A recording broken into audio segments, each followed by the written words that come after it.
ഇന്നൊരു പ്രധാനപ്പെട്ട വിഷയമായിട്ടാണ് ഇന്ന് വന്നത്. പറയണം തോന്നി, അതുകൊണ്ട് പറയാം. ശരിക്കും പറഞ്ഞു കഴിഞ്ഞാൽ നമ്മളെ നാട്ടിലെ മാധ്യമങ്ങൾ ഇവർ ശരിക്കും ചെയ്യുന്ന എന്തുകൊണ്ടാണ്, എനിക്ക് റേറ്റിങ്ങിന് വേണ്ടിയിട്ടാണോ അതോ ഇവർക്കുള്ള താല്പര്യങ്ങൾ ജനങ്ങളിലേക്ക് അടിച്ചേൽപ്പിക്കുന്നതാണോ? ശരിക്കും പറഞ്ഞു കഴിഞ്ഞാൽ രാവിലെ എണീറ്റ മുതൽ നിങ്ങൾ ന്യൂസ് ചാനലുകൾ ശ്രദ്ധിക്കുന്ന ആൾക്കാരാണെങ്കിൽ റേറ്റിങ്ങിന് വേണ്ടി എന്തും ചെയ്യാവുന്ന തരത്തിലേക്കായിപ്പോയി നമ്മളെ മാധ്യമങ്ങൾ. നിങ്ങളൊരു കാര്യം മനസ്സിലാക്കൂ. ഇപ്പോൾ ഈ അടുത്ത ഒരു 2-3 ആഴ്ചത്തെ കാര്യങ്ങൾ നിങ്ങൾ നോക്കിയാൽ മനസ്സിലാവും. ഒരുപാട് കാര്യങ്ങൾ, അതായത് ഒരു വിഷയം കിട്ടി അതിൻ്റെ പിന്നാലെ പോവുക, അത് കഴിഞ്ഞ് കഴിഞ്ഞാൽ പിന്നെ അത് വിട്ട് പിന്നെ എവിടെ. അപ്പോൾ ജനങ്ങളിലേക്ക് ഇവരാണ് ശരിക്കും കോടതി, ഇവരാണ് ശരിക്കും തീരുമാനിക്കുന്നത്. ഇപ്പം നോക്കൂ, ഞാനിപ്പോൾ പറയാൻ കാരണം ഞാൻ ഇന്ന് വീഡിയോ ചെയ്യുന്ന ഈ ദിവസത്തിൻ്റെ ഇന്നൊരു ചെറിയൊരു കാര്യം. ഇപ്പോൾ അഖിൽ മാരാറിൻ്റെ ഒരു ജനകീയ കോടതി എന്ന് പറഞ്ഞിട്ട് ഒരു പ്രോഗ്രാം വന്നിരുന്നു.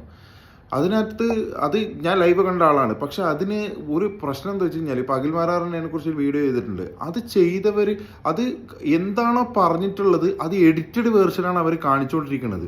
അപ്പോൾ ശരിക്ക് അത് ബ്രോഡ്കാസ്റ്റ് ചെയ്തപ്പോൾ അത് എഡിറ്റഡ് വേർഷനാണ് കാണിച്ചുകൊണ്ടിരിക്കുന്നത്. ഇത് ഒരുമാതിരിപ്പെട്ട എല്ലാ സംഭവങ്ങളിലും ഇത് തന്നെയാണ് നടക്കുന്നത്. ഇപ്പം നോക്കൂ, ഇപ്പം നമ്മൾ ഇപ്പോഴത്തെ ഏറ്റവും ചൂടുള്ള വാർത്ത എന്ന് പറയുമ്പോൾ ഹേമ കമ്മിറ്റി റിപ്പോർട്ടാണ്. ഇതിനകത്ത് ഇപ്പോൾ ഈ സിദ്ദീഖിൻ്റെ ഒക്കെ ഇപ്പോൾ ഈ ഫെമിനിസം എന്ന് പറയുന്ന, സത്യം പറഞ്ഞാൽ ഈ WCC ഒക്കെ പോലുള്ള ഇവരെ ഈ മാധ്യമങ്ങളാണ് ഏറ്റവും കൂടുതൽ ഇത് ചെയ്യുന്നത്. കാരണം എന്ന് വെച്ച് കഴിഞ്ഞാൽ ഒരു ഹീറോയിൻ ഇപ്പോൾ ലാസ്റ്റ് ഒരു പരാതിയായിട്ട് അത് ഏറ്റെടുക്കുന്ന മീഡിയ ഏറ്റെടുത്ത എല്ലാമായി എന്നാണ് ഇവരെ ധാരണ. കാരണം പിന്നെ അതിന് കോടതി വേണ്ട. കാരണം ശരിക്കും പറഞ്ഞാൽ ഒരാൾക്ക് കിട്ടാവുന്ന ഏറ്റവും വലിയ ശിക്ഷ എന്ന് പറയുന്നത് ജനങ്ങളുടെ മുന്നിലുള്ള ഒരു വിധി തന്നെയാണ്. അതിപ്പോൾ കോടതി വിധിച്ചതിന് ഒരു 10 വർഷം ജയിലിൽ കിടന്നാൽ പോലും ഒരു ആളെ ജനങ്ങളുടെ മുന്നിൽ അവരെ അത്രയും കാലം കൊണ്ടുണ്ടാക്കിയ ഇത് പോകുന്നത്, മാനവും അവരെ ആ ഒരു അന്തസ്സും അവരെ ആ ഒരു പ്രിവിലേജും പോകുന്നതിൻ്റെ അപ്പുറം ഒന്നുമില്ലല്ലോ. ഇപ്പം നോക്കി, ഇപ്പം ലാസ്റ്റ് സിദ്ദീഖിൻ്റെ ഇപ്പം അമ്മ ജനറൽ സെക്രട്ടറി സ്ഥാനം രാജിവെച്ച് ഒരു പെണ്ണ് വന്ന് ഒരു പരാതി പറഞ്ഞ് അത് കൊട്ടിഘോഷിക്കണം. അതിനകത്ത് അത് സത്യമുണ്ടോ, അത് എന്താണ്, അതിനെ ഒന്നും ആൾക്കാർക്ക് ചെയ്യേണ്ട ആവശ്യമില്ല. കാരണം ഒരു സമൂഹത്തിൽ അത്യാവശ്യം പ്രിവിലേജുള്ള ഒരാൾക്കെതിരെ ഒരു ആരോപണമായിട്ട് വന്നു കഴിഞ്ഞാൽ അത് അങ്ങ് എടുത്ത് ആഘോഷിക്കുകയാണ്. ഇപ്പം ലാസ്റ്റ് ഇപ്പം നമ്മൾ ഉമ്മൻചാണ്ടിൻ്റെ കഥ തന്നെ ഒന്ന് എടുത്ത് നോക്കിയാൽ മതി. ഈ പറയുന്ന മീഡിയക്കാരൊക്കെയാണ് ഇവർ ഇത്രയും ദ്രോഹിച്ചത് മീഡിയക്കാരാണ്. ഈ മീഡിയക്കാരാണ് ജനങ്ങളിലേക്ക് ഇത്രയും വീണ്ടും ടെലികാസ്റ്റ് ചെയ്ത് അത് ആ രീതിയിലാക്കി തീർത്ത്. ഇപ്പൊ അവസാനം എന്ത് പറയുന്നു മീഡിയക്കാർ? ഇതിപ്പോ എല്ലാ കാര്യത്തിലും ഈ ഒരു സമീപനം തന്നെയാണ് മീഡിയക്കാരിൽ. നമുക്ക് ഏത് കാര്യം എടുത്തു നോക്കിയാലും നിങ്ങൾക്കത് മനസ്സിലാവും. ഇപ്പം നോക്കൂ, നമ്മളെ ഒരു ജനാധിപത്യ സിസ്റ്റത്തിൽ ആർക്കും എന്ത് അഭിപ്രായം പറയാനും അത് ചോദ്യം ചെയ്യപ്പെടാനും അത് ചോദ്യം ചെയ്യാനും ഒക്കെ അധികാരവും കാര്യങ്ങളൊക്കെ ഉള്ളത് തന്നെയാണ്.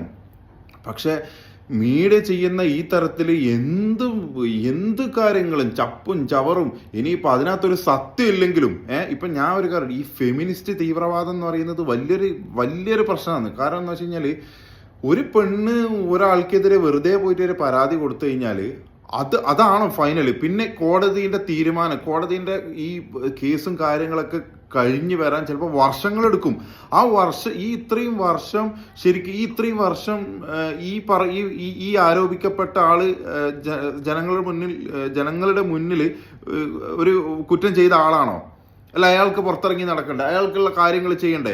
എന്തുകൊണ്ടാണ് മീഡിയ ഇത്രയധികം സമൂഹത്തില് ഇപ്പം ഞാൻ ഇതിൻ്റെ എല്ലാ കാര്യങ്ങളെ ആസ് പെർ ദ പ്രിവിലേജ്, അതാണ് ഇവരൊക്കെ പ്രശ്നം. അതായത് ഒരു സമൂഹത്തിൽ ഒരു സെലിബ്രിറ്റിയോ വേറെ എന്തെങ്കിലും ഒരു ആരോപണമായിട്ട് വന്നു കഴിഞ്ഞാൽ, ഒരു ആരോപണം അയാൾക്ക് മേലെ ആരോപിക്കപ്പെട്ട് കഴിഞ്ഞാൽ അതിൻ്റെ സത്യാവസ്ഥ എന്താണെന്ന് ആലോചിക്കാനോ അതിൻ്റെ സത്യാവസ്ഥ എന്താണെന്ന് അറിയാനോ ആർക്കും ഇവിടെ താല്പര്യമില്ല.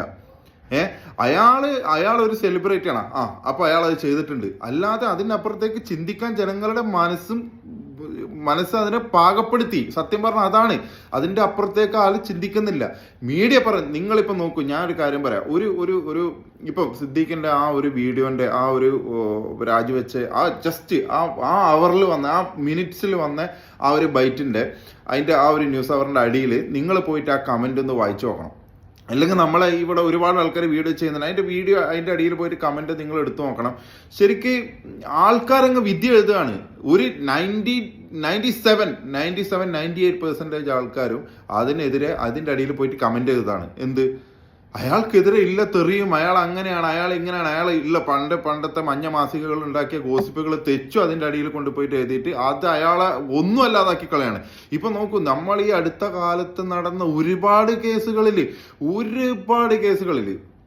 ഇപ്പം ദിലീപ് കേസ് നിങ്ങൾ ആലോചിച്ച് നോക്കൂ. ദിലീപ് പ്രതിയാണോ എന്ന് അത് വിശ്വസിക്കുന്നവരുണ്ട്, വിശ്വസിക്കാത്തവരുണ്ട്. കോടതിന്റെ കയ്യിലിരിക്കുന്ന ഒരു സാധനമാണ്. പക്ഷെ അതിനു മുന്നേ മാധ്യമങ്ങൾ വിധി എഴുതി കഴിഞ്ഞു. മാധ്യമങ്ങൾ അയാളെ അലക്കി മാക്സിമം റേറ്റിംഗ് കൂട്ടി അയാളെ വിട്ടു. അത് കഴിഞ്ഞിട്ട് പിന്നെ ഉമ്മൻചാണ്ടിന്റെ കേസ് അതുപോലെ ഇളക്കി കളഞ്ഞു. പിന്നെ സ്വപ്ന സുരേഷിന്റെ കേസ്, ഇതൊക്കെ അതുപോലെ. അതെന്ന് പറഞ്ഞു കഴിഞ്ഞാൽ എവിടുന്നൊക്കെ ഏതൊക്കെ ബൈറ്റുകൾ കിട്ടോ ആ ബൈറ്റുകളൊക്കെ ഇട്ടിട്ട് ജനങ്ങളെ ശരിക്ക് എന്താ പറയണ്ടേ, ജനങ്ങൾ എന്ത് ചിന്തിക്കണം, ശരിക്കും ഈ റേറ്റിംഗിന്റെ ഈ TRP റേറ്റിംഗിന്റെ പേരിൽ ഈ ശരിക്ക് വഞ്ചിതരാകുന്നത് ഇവിടുത്തെ ഈ ന്യൂസ് അവർ വാച്ച് ചെയ്യുന്ന ജനങ്ങളാണ്. സത്യം പറയട്ടെ, കാര്യങ്ങൾ എന്താ വെച്ച് കഴിഞ്ഞാല് പിന്നെ എനിക്ക് ബെറ്ററി സത്യങ്ങൾ പുറത്തു കൊണ്ടുവരുന്നത് ചില ഓൺലൈൻ ബ്ലോഗേഴ്സ് ഉണ്ട്, ചില കാര്യങ്ങൾ സത്യസന്ധമായിട്ട് പറയുന്ന ചില വ്ളോഗേഴ്സ് ഉണ്ട്. അവരൊക്കെയാണ് എനിക്ക് ഇവരെക്കാട്ടി ഒരുപാട് ബെറ്റർ ആയിട്ട് തോന്നിയത്. നിങ്ങളൊന്ന് ആലോചിച്ച് നോക്കൂ, ഇന്നത്തെ ഇപ്പൊ ഈ ജനകീയ കോടതിയിലുണ്ടായ ഈ അഖിൽ മാരാറിന്റെ വീഡിയോ എത്ര സുന്ദരമായിട്ടാണ് അവർ ആ ഒരു വീഡിയോ കട്ട് ചെയ്ത് എഡിറ്റഡ് വേർഷൻ ബ്രോഡ്കാസ്റ്റ് ചെയ്ത്.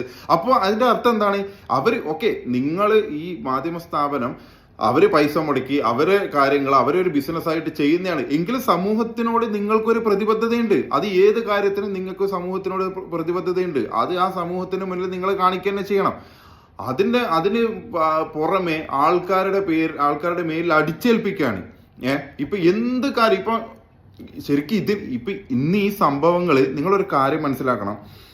നമ്മൾ ഈ ന്യൂസ് ചാനലുകളൊക്കെ നമ്മൾ കാണുന്നത്, നമ്മൾ ഇപ്പൊ പ്രവാസികൾ തന്നെ, ഇപ്പം നമ്മളെ നാട്ടിലില്ലാത്ത ആള്, പ്രവാസികളും നാട്ടിലുള്ളവരും, ഇവരൊക്കെ എന്ന് പറഞ്ഞാൽ നമ്മളെ നാട്ടിൽ കേരളത്തിൽ എന്തൊക്കെ നടക്കുന്നു, അല്ലെങ്കിൽ ഇന്ത്യയിൽ അല്ലെങ്കിൽ വേൾഡിൽ നമ്മൾ എന്തൊക്കെ നടക്കുന്നു എന്നുള്ള ഒരു പ്രധാനപ്പെട്ട